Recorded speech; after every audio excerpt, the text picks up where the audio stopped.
الحمد للہ وکفا وسلام علی عبادہ الذین اصطفیٰ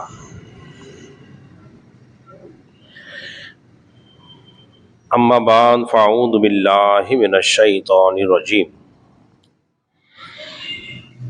بسم اللہ الرحمن الرحیم قل لا اقول لكم عندي خزائن اللہ ولا اعلم الغیب ولا اقول لكم انی ملک صدق اللہ العظیم وصدق رسوله النبی الکریم الامین ونحن على ذلك لمن الشاہدین والشاکرین والحمد للہ رب العالمین۔ پڑھیے الصلاۃ والسلام علیک یا رسول اللہ،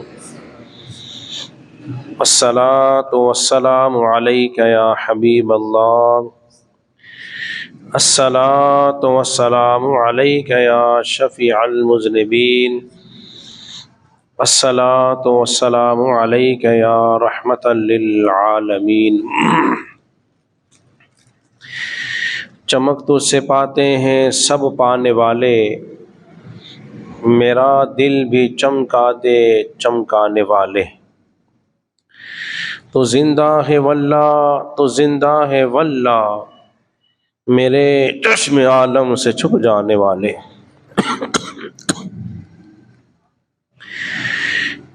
میں مجرم ہوں آقا مجھے ساتھ لے لو، کہ رستے میں ہیں جا بجا تھانے والے۔ چمک تجھ سے پاتے ہیں سب پانے والے، میرا دل بھی چمکا دے چمکانے والے۔ حمد و صلوات کے بعد تمام تعریف و توصیف اللہ جل مجدہ کے لیے ہے،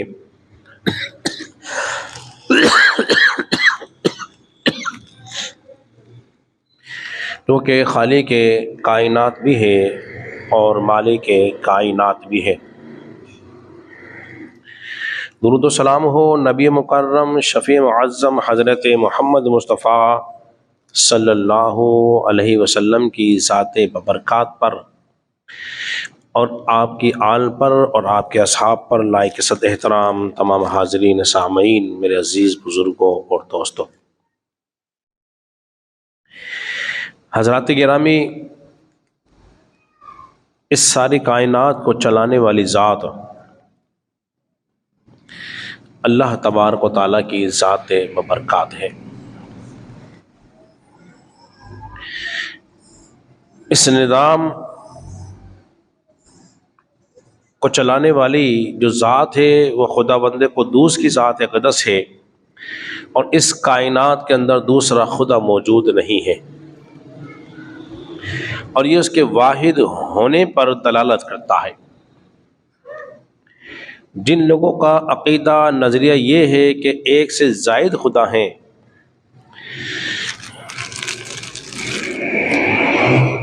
تو ان کا نظریہ باطل ہی ہے،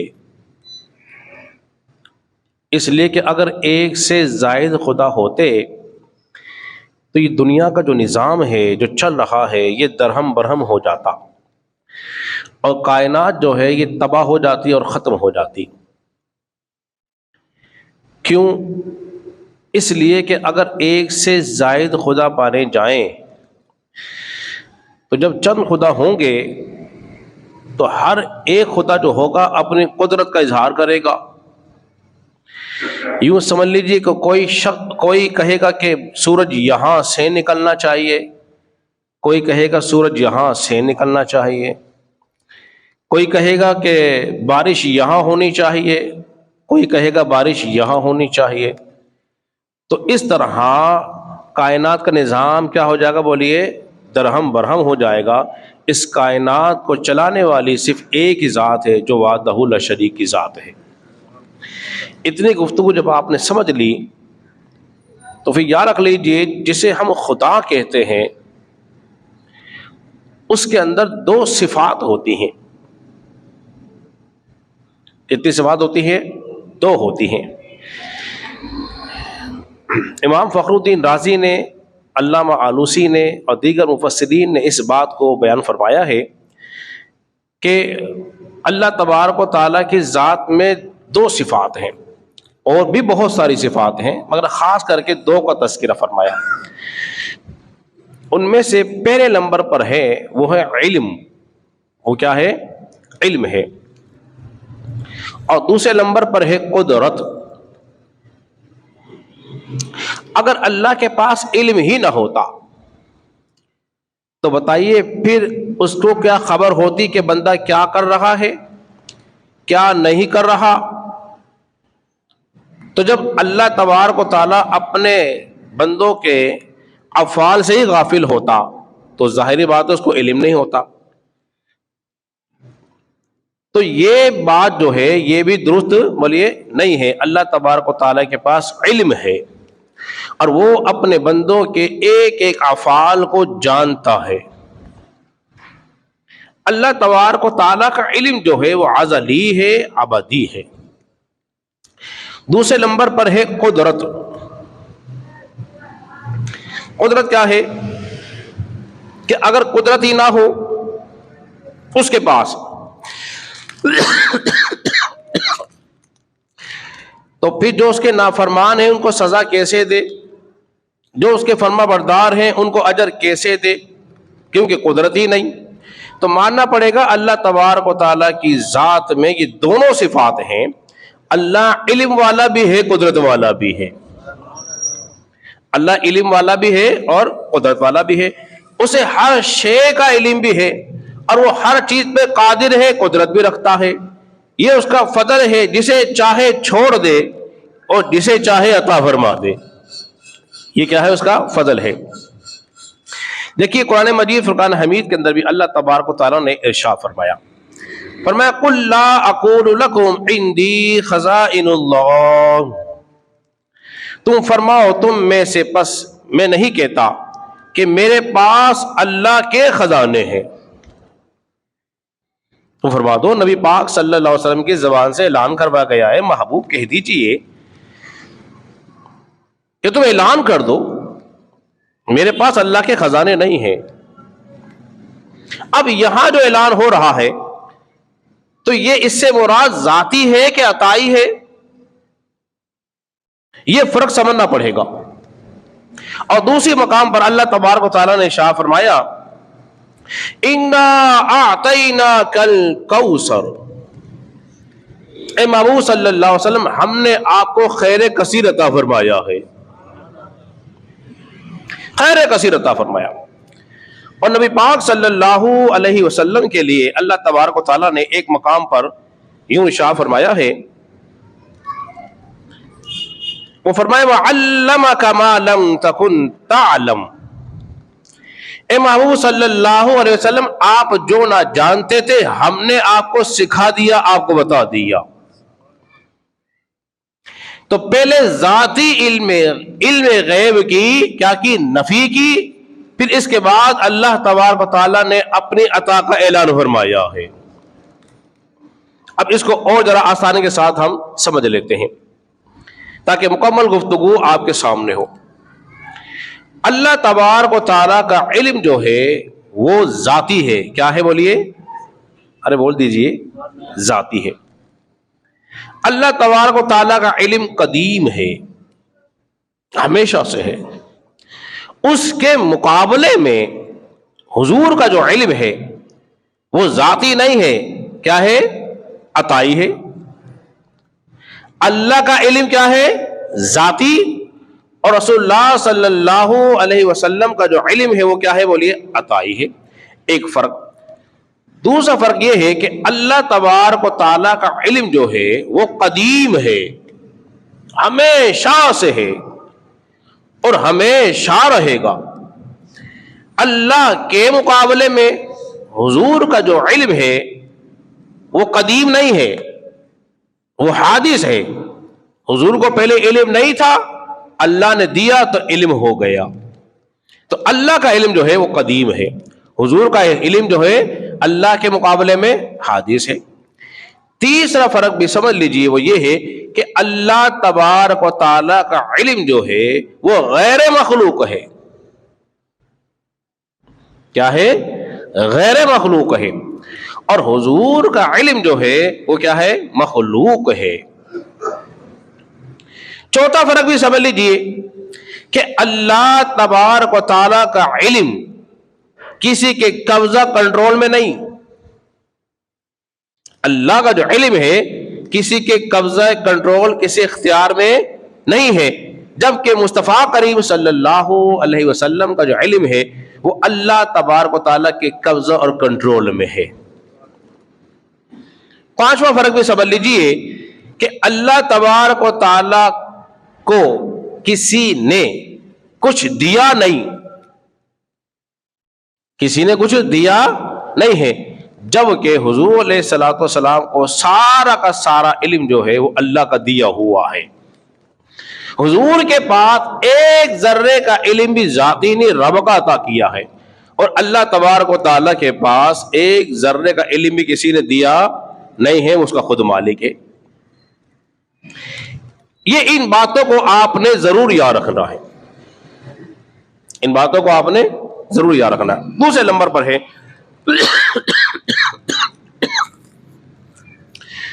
وہ ہے قدرت. علم کی بات سمجھ لی آپ نے، وہ ہے قدرت.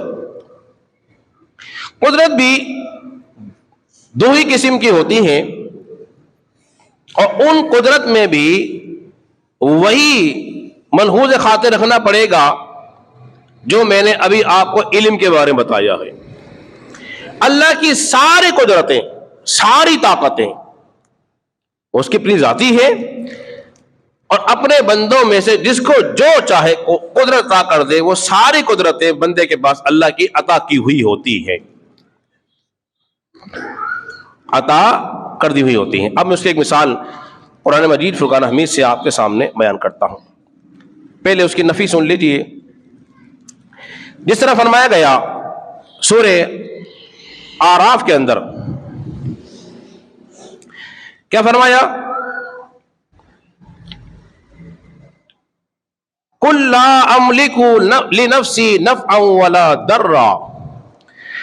آپ فرما دیجئے کہ میں اپنی جان کے بھلے اور برے کا مالک نہیں ہوں. آپ کہہ لیجئے میں کسی نفع نقصان کا مالک نہیں ہوں. یہ کہوایا جا رہا ہے اس لیے کہ اپنی ذات کی نفی کی گئی ہے. میں ذاتی طور پر کسی کو نفع نقصان نہیں پہنچا سکتا. ہاں، اللہ تبارک و تعالیٰ کی قدرت سے جس کو چاہے میں نفع پہنچا سکتا ہوں، جس کو چاہے عطا کر سکتا ہوں. اب اس کی مثال میں قرآن مجید فرقان حمید سے آپ کے سامنے پیش کرتا ہوں. اللہ تبارک و تعالیٰ نے حضرت عیسیٰ علیہ السلام کو نبی بنا کر بھیجا. جب نبی بنا کر بھیجا نا تو آپ نے اعلان کیا. دیکھیے اب یہاں اس بات کو بیان کرنے سے پہلے ایک بات ذہن میں یہ بھی رکھ لیجئے کہ معجزات کی 3 قسمیں ہوتی ہیں. کتنی قسمیں ہوتی ہیں؟ 3. پہلے نمبر پر اس معجزے میں نبی کو اختیار نہیں ہوتا. قرآن نبی کا معجزہ ہے کہ نہیں؟ بولیے ذرا زور سے کہہ دیجیے. قرآن نبی پاک صلی اللہ علیہ وسلم کا معجزہ ہے. کسی نبی کا معجزہ اس دنیا میں موجود نہیں اصل صورت میں.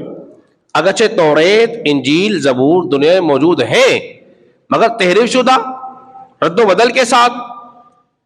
مگر قرآن وہ واحد معجزہ ہے نبی پاک صلی اللہ علیہ وسلم کا جو رد و بدل سے پاک ہے، بغیر کسی تحریف کے اصل صورت میں موجود ہے. کیوں؟ اس لیے کہ اسی کتاب کی ذمہ داری رب کائنات نے نہیں لی سوائے قرآن مجید کے. فرمایا انا نحن نزلنا الذکر وانا له لحافظون. ہم ہی اسی قرآن کے نازل کرنے والے ہیں اور ہم ہی اس کی نگہبان کریں گے. جس کی حفاظت خالق کائنات کرے اسے کوئی نقصان نہیں پہنچا سکتا، اسے کوئی نقصان بولیے نہیں پہنچا سکتا. دوسرے نمبر پر معجزے کی دوسری قسم ہے وہ ہے دعا. دعا میں اختیار نہیں ہوتا. دعا کرتے ہیں، اللہ کی مرضی ہے، اللہ جو چاہے کرے. لیکن ایک ہے اختیار ہونا، ایک ہے اختیار ہونا. یہ تیسری نمبر پر کوشش ہے. اختیار کے لیے قصد اور ارادہ موجود ہے. اب اس کی مثال آپ کے سامنے پیش کرتا ہوں کہ ایک عورت نبی پاک صلی اللہ علیہ وسلم کی خدمت کے اندر حاضر ہوئی. عرض کرنے لگی، بخاری میں روایت موجود ہے کہ یا رسول اللہ صلی اللہ علیہ وسلم، مجھے ایک مرض ہے. مرض کیا ہے؟ کہ مجھے مرگی کا دورہ پڑتا ہے. آپ دعا کریں کہ اللہ مجھے شفا عطا فرمائے. حضور علیہ الصلوۃ والسلام نے فرمایا، اگر تم صبر کرو تو جنت ہے.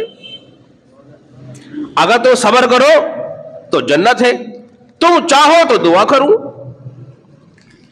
جب اس نے یہ بات سنی کہ صبر پر اجر مل رہا ہے اور ساتھ ساتھ جنت مل رہی ہے، اس نے ایک فیصلہ کیا، یا رسول اللہ صلی اللہ علیہ وسلم پھر میں صبر کروں گی. ارے بولے نا سبحان اللہ. کیا کہا اس نے؟ اب میں صبر کروں گی. لیکن اب اس نے ایک شرط لگائی کہ یا رسول اللہ صلی اللہ علیہ وسلم بس آپ صبر تو کر رہی ہوں، تو آپ اتنا کر دیں کہ جب مجھے مرگی کا دورہ پڑے نا، میں بے پردہ نہیں ہوں. آپ جانتے ہیں جب مرگی کا دورہ پڑ جاتا ہے، کسی مرد کو ہو عورت کو، کس مقام پہ پڑا، کہاں گرا، اسے کوئی ہوش ہوتا؟ بولیے نہیں ہے. اب حضور نے یہ نہیں کہا یہ میرے اختیار میں نہیں ہے، یہ میرے قصد اور ارادے میں نہیں ہے. لیکن نبی پاک صلی اللہ علیہ وسلم نے فرمایا، اچھا ٹھیک ہے، جا، آج کے بعد تو بے پردہ نہیں ہوگی. آج کے بعد بے پردہ نہیں ہوگی. اور دوسرے ایک روایت میں آتا ہے، جس سے کسی جنتی عورت کو دیکھنا ہو وہ اس عورت کو دیکھ لے.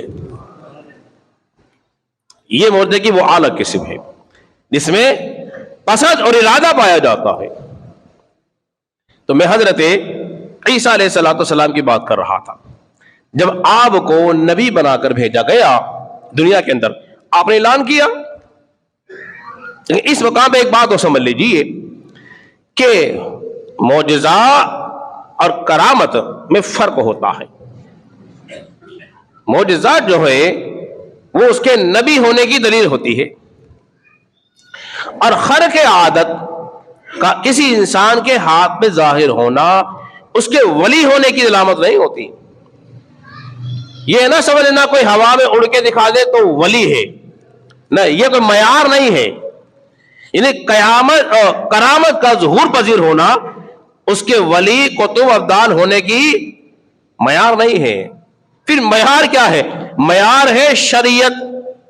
شریعت کا پابند ہونا معیار ہے، جس کا معیار ہے.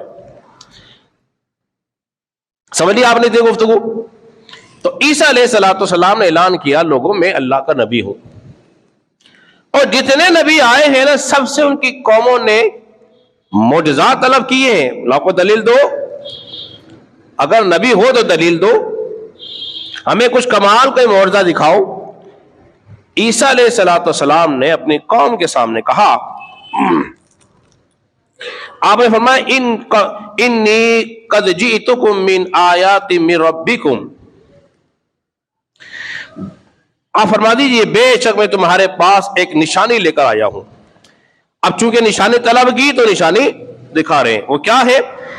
فرمایا، انی اخلق لکم من الطین کہیئۃ الطیر فانفخ فیہ فیکون طیرا باذن اللہ. آپ نے فرمایا، دیکھو میں مٹی لیتا ہوں اور مٹی لے کر پرندے کی مورت بناؤں گا، صورت بناتا ہوں. آپ نے مٹی لی، پانی ڈالا، اس کا آٹا سا گوندا، گوندنے کے بعد کوئی شکل ترتیب دی. ترتیب دینے کے بعد آپ نے فرمایا فَأَنفُخُ فِيهِ، پھر اس میں پھونک ماری. کیا ماری؟ پھونک ماری. ہوا کیا؟ فَيَكُونُ طَيْرًا بِإِذْنِ اللَّهِ، تو وہ اللہ کے حکم سے زندہ ہو کر اس نے اڑنا شروع کر دیا. یہ بہت بڑا کمال تھا. کیا تھا جی؟ بہت بڑا کمال تھا. اب کچھ کام حضرت عیسیٰ کے تھے، پانی کا لینا، مٹی کا گوندنا، پرندے کی صورت بنانا، پھونک مارنا، اتنا کام حضرت عیسیٰ علیہ السلام کا تھا. اس پرندے میں زندگی ڈالنا یہ رب کا کام تھا. تو اب میں اس کو اور سمجھا دوں محبت والے خطیبوں والے جملے میں کہ عیسیٰ جو تیرا کام ہے وہ تو کر، جو میرا کام ہوگا وہ میں کروں گا. انہوں نے شروع کر دیا. اب یہ معلوم یہ بھی ہوا کہ پھونک پھونک میں بڑا دم ہوتا ہے، اور ہر ایک کی پھونک ہر ایک جیسی بولیے نہیں ہوتی ہے. ایک شخص نے کہا کہ یہ کیا تمہیں یہ پھونک مارتے اس میں ہوتا کیا ہے؟ اس نے کہا جی پھونک سے آرام آ جاتا ہے. کیا آ جاتا ہے؟ آرام. وہ تھا کسی اور سوچ اور نظریے کا تھا، وہ نہیں مانا اس بات کو. کیا تم بار بار میں دم کراتے ہو، پھونکے مارتے ہو، اس میں کیا فائدہ ہے اس کے اندر؟ وہ طنز کر کے اعتراض کر کے کسی کام میں مشغول ہو گیا.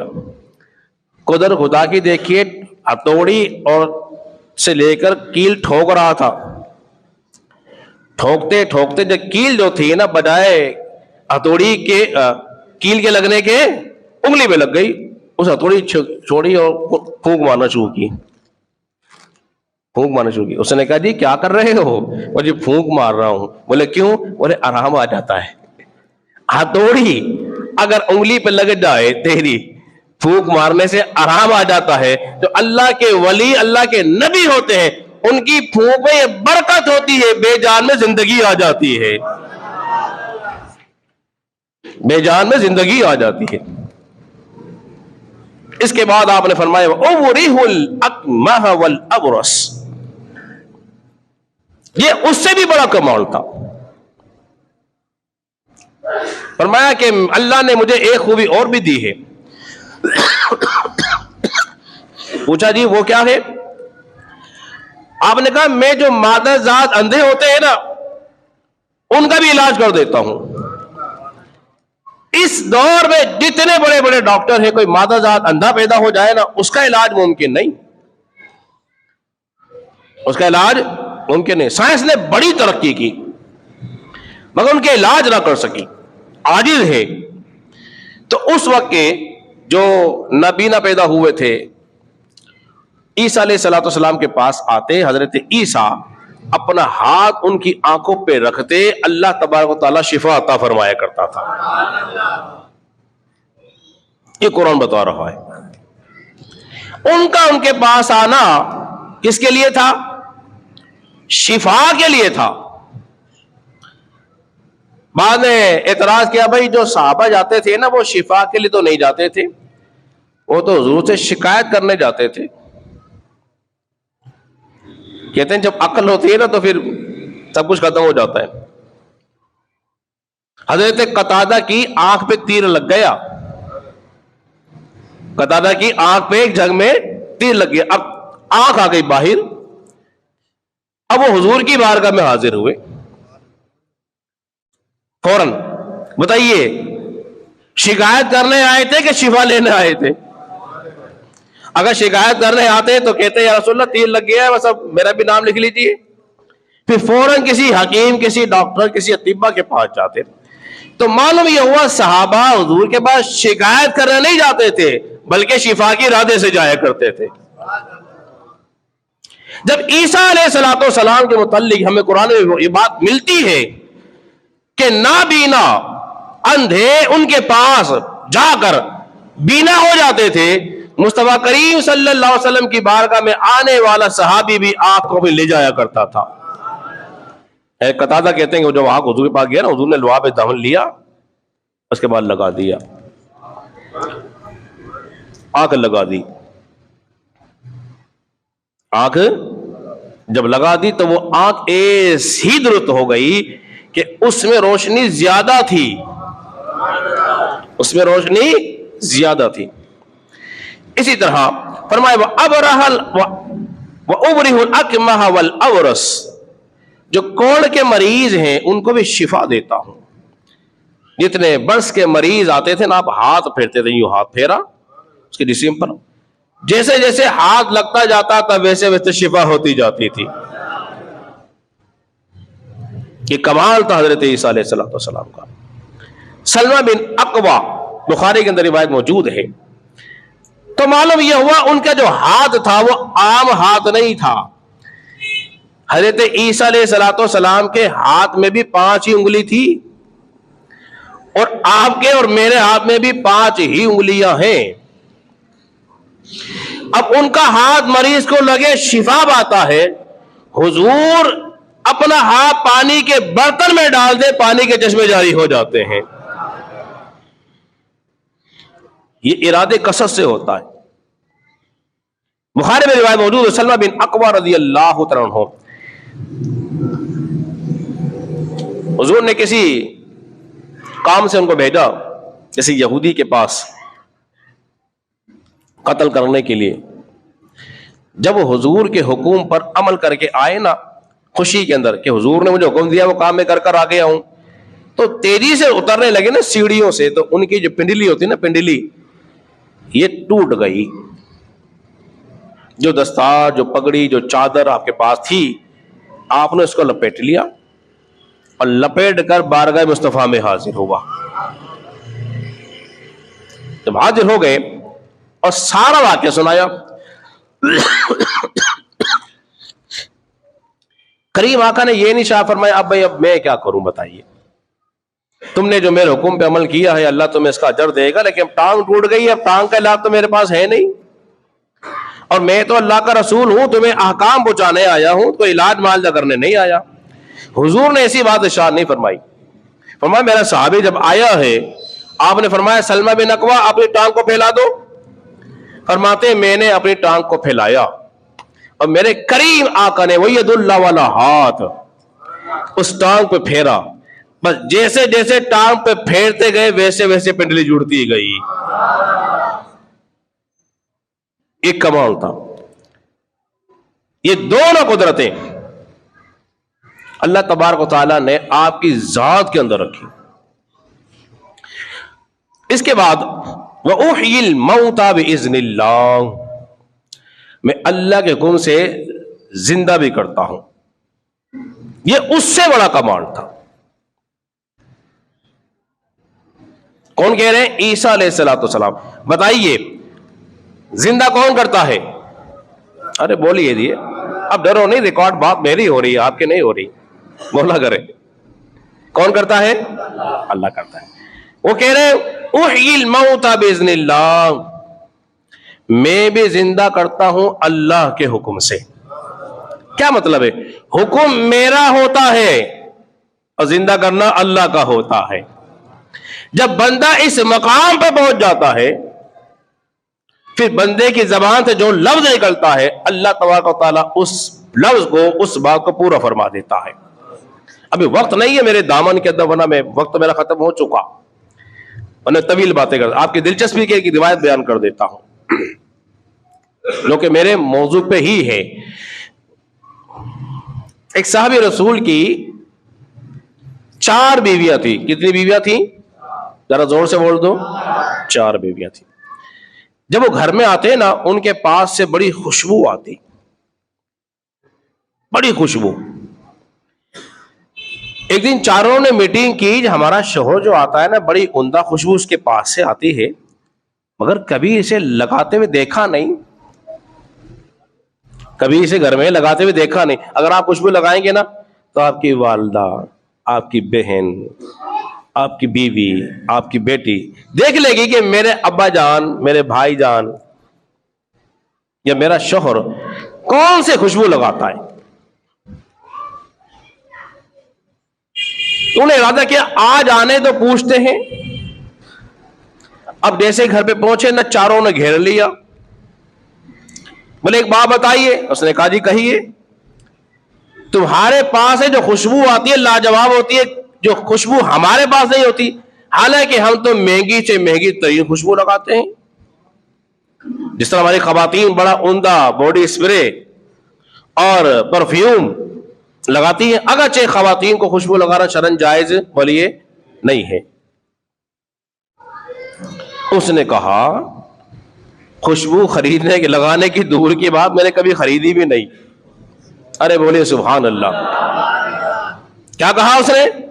خریدنے کی دور کی بات، لگانے کی دور کی بات، میں نے کبھی خریدی بھی نہیں۔ انسان جب کبھی خریدتا نہیں ہے لیکن چیک ضرور کر لیتا لگا کر، تو تھوڑی بہت خوشبو سے آتی کہ نہیں آتی ہے؟ اس نے کہا پھر یہ ماجرا کیا ہے؟ جب تم نے کبھی خریدی نہیں، کبھی لگائے نہیں، تو اتنی عمدہ اور بہترین خوشبو کیسی؟ فرمایا ایک راز کی بات ہے۔ میں کہا جی راز تو بتاؤ، ہم تو بیٹھے اس لیے ہیں۔ انہوں نے کہا ایک مرتبہ ایسا ہوا کہ میرے جسم پر آبلے، دانے، پھوڑے، پھنسی نکل آئے اور میں بڑا تکلیف میں تھا، تو میں حضور کی بارگاہ میں گیا کہ رسول اللہ صلی اللہ علیہ وسلم یہ مرض مجھے لگ گیا ہے۔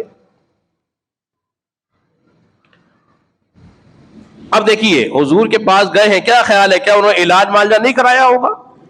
ارے بولیے تو، کرایا ہوگا نا اس وقت، لیکن جب فائدہ نہیں ہوا تبھی تو حضور کے بارگاہ میں گیا۔ حضور علیہ السلام نے فرمایا اپنے سطر کو چھپا کے بیٹھ جاؤ۔ فرماتے میں نے اپنے کپڑے اتارے، اپنا سطر کو چھپایا اور چھپا کر حضور کے سامنے بیٹھ گیا۔ میرے کریم آقا نے کیا کہ اپنا لعاب دہن لیا، لے کر میرے جسم پہ لگا دیا، لعاب دہن لگایا۔ فرماتے ہیں دو فائدے اس سے مجھے ہوئے، جانتے ہیں کون سا؟ ایک تو میرے جسم میں سے بیماری دور ہو گئی، دوسرا میرے جسم سے خوشبو آنی شروع ہو گئی۔ یہ کریم آقا تھے۔